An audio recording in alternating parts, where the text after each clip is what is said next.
So this past week, Dan Crenshaw was on Bill Maher's Real Time, and they had a pretty good discussion. But Bill Maher was not. He did not do a good job in his interview. He was not prepared. I don't know what happened. He's usually better than this. But I want to watch what Dan says mostly, and then I'm going to come back and I'm going to go through how nonsensical everything Dan says is and what Bill should have said but didn't in this interview. Because he was warned. This did not have to happen. Alex Azar, his Health and Human Services guy, January 18th, he warned him about this. And again on January 30th, Trump said he was being an alarmist. Peter Navarro, somebody else who talks to Trump a lot, told him directly January 29th, you got to get ahead of this. February 10th. 2 days later, he implemented a restrictive travel ban from China, which he was widely criticized for. That same day, on January 31st, Nancy Pelosi proposed the No Ban Act, which would be congressional limitation on what President Trump's actually able to do with that travel restriction. Okay, but he lies about that. First of all, didn't. How does he lie about it? What do you mean? He said he stopped people coming in from China. He did not. He said he was ahead of it. 43 countries did it before we did. There are still people coming in from China. He only stopped foreign nationals. Yeah, okay, let me address that, because I know that's what people are saying right now. But the reality is, it was about 40,000 people came in after that. These were U.S. citizens and green card holders and passport holders being repatriated.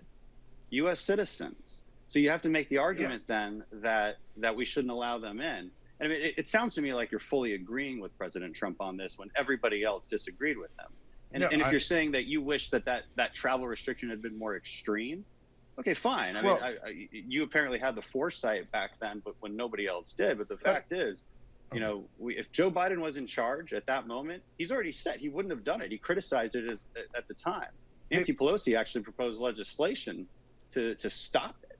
Okay. So one, Bill Maher completely let Dan just gish gallop him right there, and he was just throwing out one point after another after another after another. Bill never should have let that go down.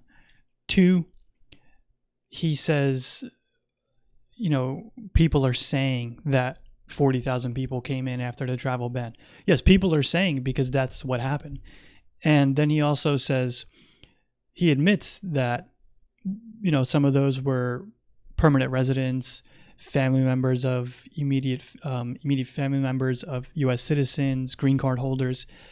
So no, I don't want to stop them from re-entering the country. But what you have to do when they re-enter is you have to test and trace them and quarantine them. So you have to test them and trace them at the airport. And then you have to put them on a mandatory quarantine until you can get the results back from their test. Plain and simple. None of that happened. And then he wants to do a quick whataboutery in there about Joe Biden. I'm not worried about Joe Biden right now. He has nothing to do with what our response was and what Trump's response was in February or in March. So please spare me your whataboutery. But yes, when these people came back in, we should have let them come back in, but we needed to test, trace, and quarantine them. That's what had to be done. It wasn't done. Nothing was done.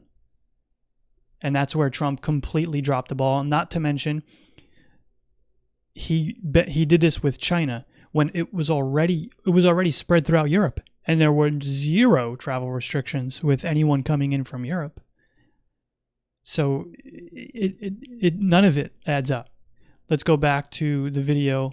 Dan will spew some more nonsense, and then I'll come back. To lock down the country, and Dr. Nancy Messonnier, who's in charge of the Center for Immunization and Respiratory Diseases. Wait a second, let me just finish. She announced this on the 26th, on the 25th, that we're going to have to lock down the country. He said the next day, 15 people have it, and it's soon going to be close to zero. March 6th, he said anyone who wants a test can get it, which is still completely let me stick to February. Completely as wrong. You go forward, because you mentioned February 25th. The day before, February 24th, that's when the administration requested $2.5 billion from Congress to fulfill, CDC, NIH, and FDA funding to combat the virus and the potential spread of it. What happened right then? I'll tell you because I was in Congress, but I know what happened. Did we vote on a supplemental funding bill? No. Did we wait days to vote? No, still didn't vote on it. You know what we voted on later that week? Nancy Pelosi, the only thing she would put on the floor to vote on was a bill to ban flavored tobacco. That's what actually happened. It was only a week later that we actually voted on supplemental funding that the administration requested. Your criticism appears to be based in one thing, that Trump was overly optimistic. That's his style. You know, again, you can criticize it. That's fine. But it's not connected to the actions that were actually taken. Because if I back up even further, February 14th, CDC announces ongoing work with 5 laboratories to perform community-based influenza surveillance and study the spread of the virus. We're in a fact-finding mode in February. People forget this. People keep calling February this lost month. But it's really not.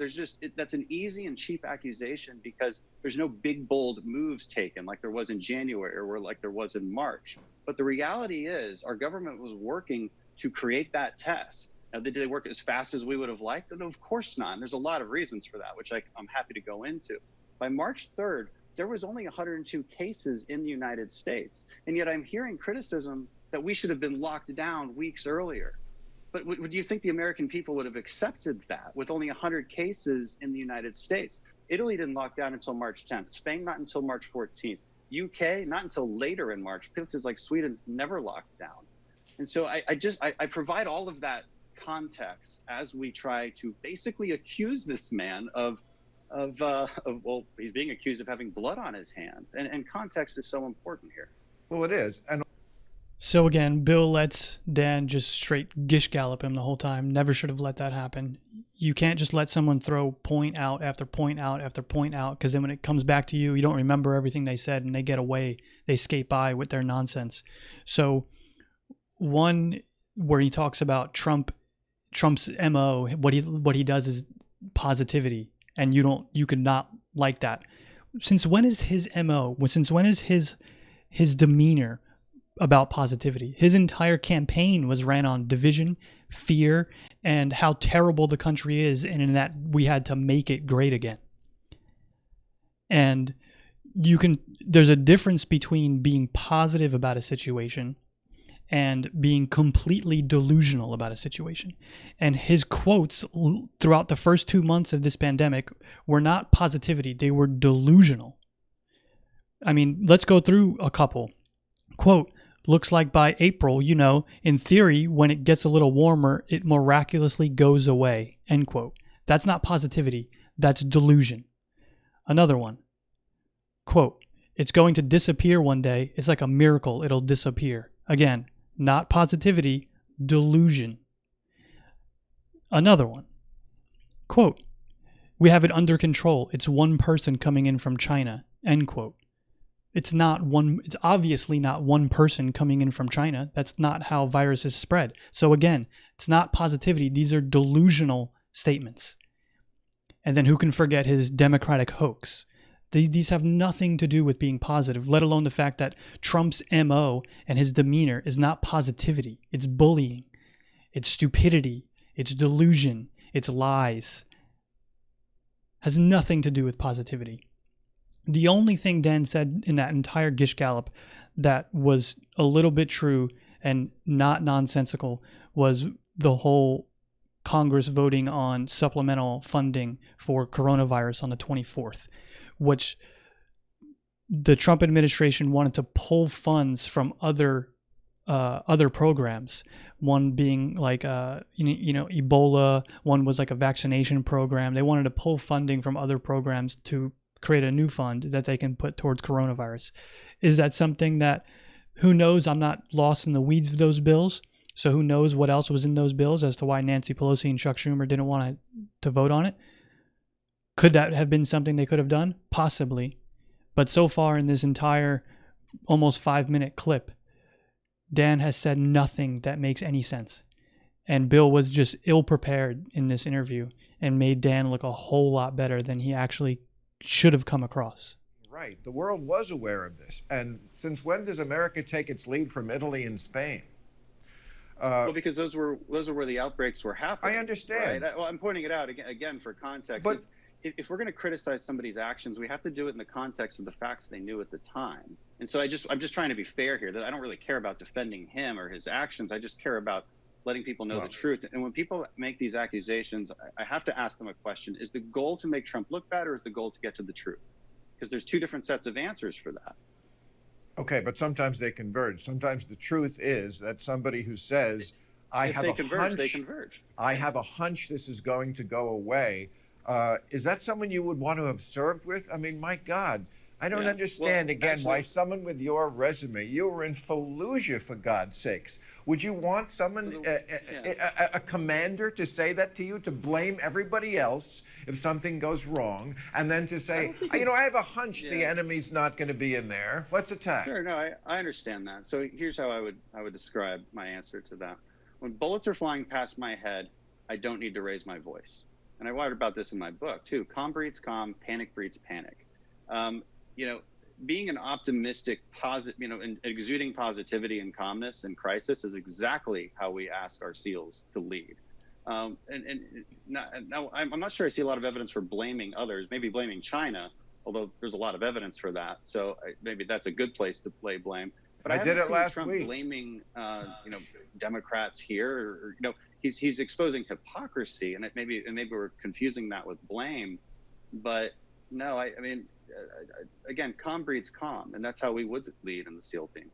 Okay. So, finishing it off, he again talks about exuding confidence and calmness. Since when has Trump exuded calmness during any one of these pressers? All he does is attack the press corps and calls them disgraceful and fake news and raises his voice and doesn't allow the doctors to answer certain questions. Oh yeah, that's exuding calmness to the country, 100%. And then he talks about how, when Trump isn't blaming others, whether he's not blaming others or he is, he's not taking any blame. I mean, we all remember the quote, right? No, I don't take any responsibility at all. He himself has never taken blame for a single thing in his entire life. And that is where the problem lies.